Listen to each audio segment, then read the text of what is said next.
যে এইভাবে police army গুলি চালাবে লোকজনকে লক্ষ্য করে? আপনি যদি এটা ফ্রেম ফ্রিজ করে দেখেন, আপনি এটা ফ্রেম ফ্রিজ করে যদি দেখেন, এই বাবরের আপনি কথাটা যেটা আমাদেরকে বলছেন, দু তিনটে জিনিস দেখা যাচ্ছে। কারো হাতে আপনি সিভিলিয়ান, কারো হাতে আপনি কোনো অস্ত্র শস্ত্র, কোনো লাঠি ফাটি কিছু দেখছেন না, নাম্বার ওয়ান। নাম্বার টু, আপনাকে বলি, এই গোপালগঞ্জ আপনার আওয়ামী লীগের স্ট্রং হোল্ড, ওখানে বিএনপি জামাত কেউ জিততে পারবে না, ওটা শুধু অ্যান্ড শুধু আওয়ামী লীগ ওখান থেকে জিততে পারবে, এটা আপনাকে দ্বিতীয় আমি বলে দিলাম। তৃতীয়, এই বিএনপি লিডার ছবিটা কেন গুরুত্ব হয়ে যাচ্ছে, কেন যে বিএনপি এখন এরকম সিচুয়েশনে দাঁড়িয়েছে, যা ইউনুস লন্ডনে গিয়ে তারিক রহমানের সঙ্গে দেখা করেছেন, আবার যে ওয়াকুরুজ্জামান আছেন উনি খালেদা জিয়া ম্যাডামের সঙ্গে গিয়ে দেখা করেছেন, সবাই চাইছে যে ওরা বিএনপির সঙ্গে থাকুক। আর ও সময় একটা বাংলাদেশ আর্মির লোক ওখানে গিয়ে ওদের একজন নেতাকে মারধর করছে, আর তার হাতে কিছু নেই। আপনি দেখুন আশেপাশে যেটাগুলো মানুষ আছে, আপনি একটু কাইন্ডলি এটা আপনি ফ্রেমটা খুব ভালোভাবে দেখুন, আপনারা যতগুলো সিভিলিয়ান আছে কারো হাতে কিছু নেই। কেউ বাজার করতে গেছে, আমার মা বোনরা ওখানে ঘুরছে, কেউ রাস্তা দাঁড়িয়ে তাকাচ্ছে।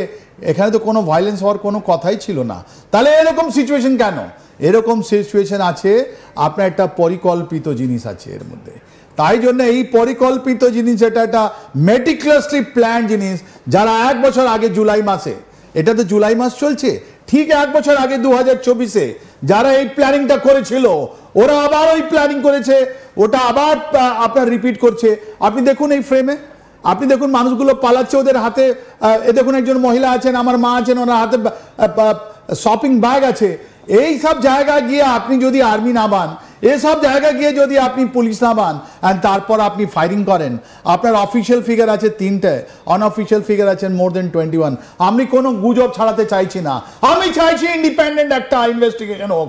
কত লোক গতকাল মারা হলো, কেন মারা হলো, কে মারলো, এইটা আপনার এটা কথাগুলো খুবই উচিত। বিকজ 1 বছর হয়েছে, 1 বছর থেকে যারা অ্যানার্কিস্ট ডেকে আমরা বলি, যারা অরাজকতা ওখানে করে দিয়েছে, আপনার স্প্রেড করে দিয়েছে, ওরা আবার ওই deep state, right, deep state ওই টুল কিট আবার ঘুরে ফিরে এসছে। এই কার ফেসবুক ছিল যার মধ্যে লেখা ছিল যে আমরা লং মার্চ করব, আমরা মার্চ করব, আমরা বঙ্গবন্ধু সমাধিটা গিয়ে ভেঙে দেব, আমরা ওখানে কোনো মারবে না। এটা আপনার এনসিপি জানেন, এটা জামাত এনসিপি যারা আছেন ওরা জানে যে ওদের কাছে কোনো আর মানুষের নেই। কিন্তু যে গতকাল আমরা গোপালগঞ্জে যেটা আমরা দেখলাম, ভায়োলেন্স দেখলাম, এইটা gross human right violation, gross human right violation. মানুষকে বেছে বেছে দিন থেকে রাত্রিবেলা কাউকে স্পেয়ার করা হয়নি। কারো মানুষের হাতে আপনি কিছু দেখেছেন, কেউ ঢিল ছুটছে এরকম কোনো জিনিস দেখেছেন? আপনি যেখানে ফায়ারিং সিনটা দেখান, এটা তো বিএনপি দেখিয়ে দিলেন, অন্য সিনগুলো দেখান যেখানে আমাদের আপনি দেখবেন একজন রমজান করে একজন ছেলে আছে আওয়ামী লীগে। আমি সেই ছবিগুলো দেখাতে বলবো যে কি অবস্থা সৃষ্টি হয়েছিল। এই যে রমজানকে কলার ধরে নিয়ে যাচ্ছে চশমা পরিহিত পুলিশ। এই আজাদকে, এই পুলিশ আজাদকে এখন ফেস করতে হবে, হিউম্যান রাইটস এই আজাদকে ফেস করতে হবে। এখন পুরো বিশ্ব থেকে জানতে চাইবে কি তুমি কেন গুলি মারলে।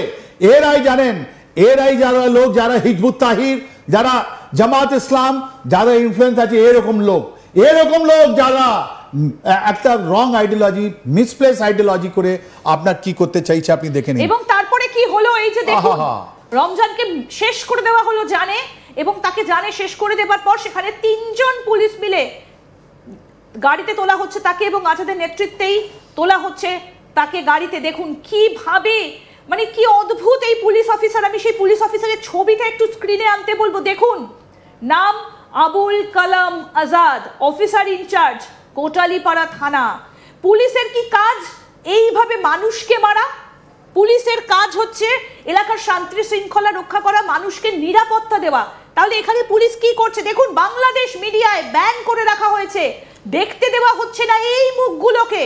দেখুন এই যে চশমা পরা পরিহিত পুলিশ আজাদ, এক্সক্লুসিভলি আজ তাক বাংলার কাছে রয়েছে এই ফুটেজ, সেই সময়কার ভিডিও, সেই সময়কার কি পরিস্থিতি সৃষ্টি হয়েছিল তার ফুটেজ আমাদের কাছে রয়েছে, এবং আমরা সেগুলোই দেখাচ্ছি। দেখুন বাংলাদেশ মিডিয়ায় ব্যান, নরহত্যাকারী আর্মি আর পুলিশের মুখ। দেখুন আমরাই ফাঁস করলাম এবং আমরাই তুলে ধরছি যে গোপালগঞ্জে ঠিক কি ঘটেছিল। দেখুন এই ছবিগুলো গোপালগঞ্জ থেকে উঠে এসেছে, এবং তারপর দেখুন একজন এসেছিল বঙ্গবন্ধুর যে সমাধি রয়েছে, সেই বঙ্গবন্ধুর সমাধিকে শেষ করে দেবার জন্য, এবং ঢুকতে পারলো না। তারপর দেখুন সে কি করলো।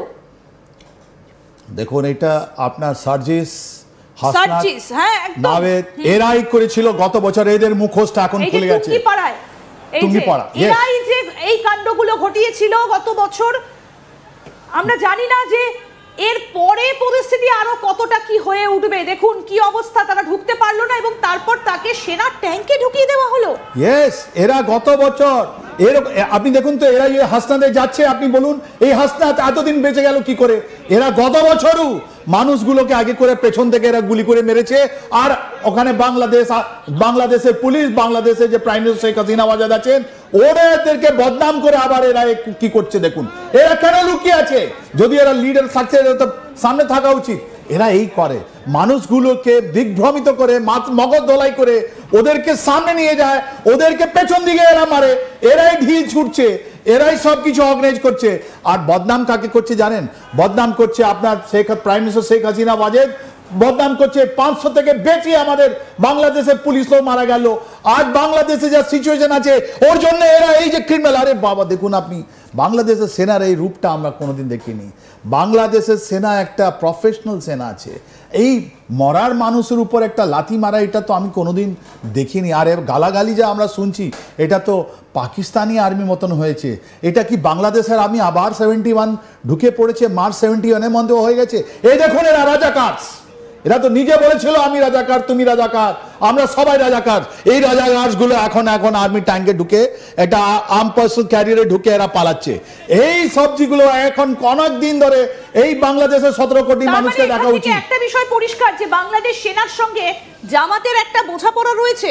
অ্যাবসলিউটলি, হিজবুত তাহরির, জামাত ইসলাম, এইটা তো আমার মনে হয় বাংলাদেশ আর্মি এখন ভাগ হয়ে গেছে। এই বাংলাদেশ আর্মি প্রফেশনাল আর্মি নয়। এই যারা বিশ্বে যারা এই ছবিটা দেখছে, এই বিশ্বে যারা দেখছে, আমার মনে হয় বাংলাদেশ আর্মি যেটা ইউএন মিশনে আছে ওর উপরে অনেকগুলো ইম্প্যাক্ট হবে। এর অনেকগুলো এরকম ছবি দেখলে কোন কান্ট্রি, কোন ইউএন মিশন আপনার বাংলাদেশ আর্মিকে নিয়ে যাবে? আপনি বলুন, এটা কে অর্ডার দিল? এটা তো আমরা এত ঘৃণিত, এত জিনিস আমরা দেখিনি। এটা বহুত কম দেশে হয়েছে। এটা তো ডেমোক্রেটিক কান্ট্রি ছিল আমাদের বাংলাদেশ, একটা প্রফেশনাল আর্মি ছিল আমাদের বাংলাদেশ আর্মি। ওই আর্মিতে আপনি দেখছেন এরকম ওদের মাথার উপরে একটা জীবিত জুতো দিয়ে মারছে, গালাগালি দিচ্ছে, মা বোনের গালাগালি দিচ্ছে। এরা কারা? এরা কি ভারতীয়? এরা তো বাংলাদেশি সিটিজেন।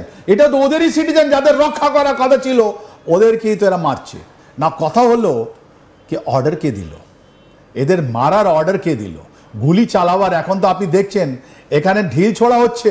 কারা ঢিল ছড়ছে ওদের চাহিদা দেখতে পাচ্ছি না আমরা। এরাই যারা আছে আপনার